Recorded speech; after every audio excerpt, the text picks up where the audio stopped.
దాసరి నారాయణరావు గారి తనయుడు దాసరి అరుణ్ కుమార్ గారు నటించిన చిత్రాలేంటో చూద్దాం. గ్రీకు వీరుడు చిత్రంతో దాసరి అరుణ్ కుమార్ గారు వెండితెరకు పరిచయం అయ్యారు. ఈ చిత్రానికి దర్శకులు దాసరి నారాయణరావు గారు.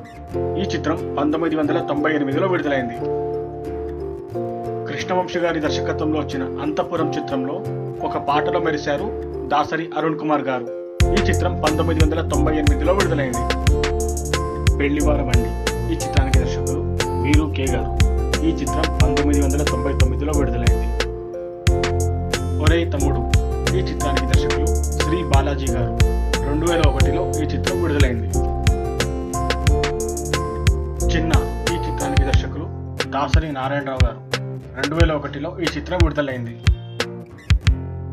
రైఫిల్స్ ఈ చిత్రానికి దర్శకులు దాసరి నారాయణరావు గారు. ఈ చిత్రం 2002లో విడుదలైంది. జనం ఈ చిత్రానికి దర్శకులు అయ్యప్ప పి శర్మ. ఈ చిత్రం 2002లో విడుదలైంది. టైగర్ హరిశ్చంద్ర ప్రసాద్ ఈ చిత్రానికి దర్శకులు వి సముద్ర గారు. 2003లో ఈ చిత్రం విడుదలైంది.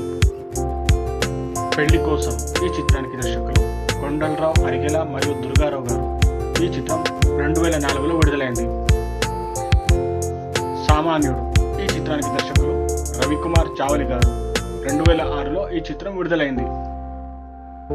భరత్ పారేపల్లి గారి దర్శకత్వంలో ఆది విష్ణు అనే చిత్రంలో నటించారు దాసరి అరుణ్ కుమార్ గారు. ఈ చిత్రం 2008లో విడుదలైంది. ఒక్క క్షణం ఈ చిత్రానికి దర్శకులు విఐ ఆనంద్ గారు. 2017లో ఈ చిత్రం విడుదలైంది. 2018లో శైలజ రెడ్డి అల్లుడు చిత్రంలో నటించారు దాసరి అరుణ్ కుమార్ గారు. మారుతి గారు ఈ చిత్రానికి దర్శకులు. వెంకీ మామ ఈ చిత్రానికి దర్శకులు బాబీ కొల్లి గారు.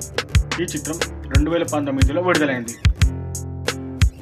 ఈ వీడియో మీకు నచ్చినట్టయితే లైక్ చేయండి, షేర్ చేయండి మరియు సబ్స్క్రైబ్ చేయండి.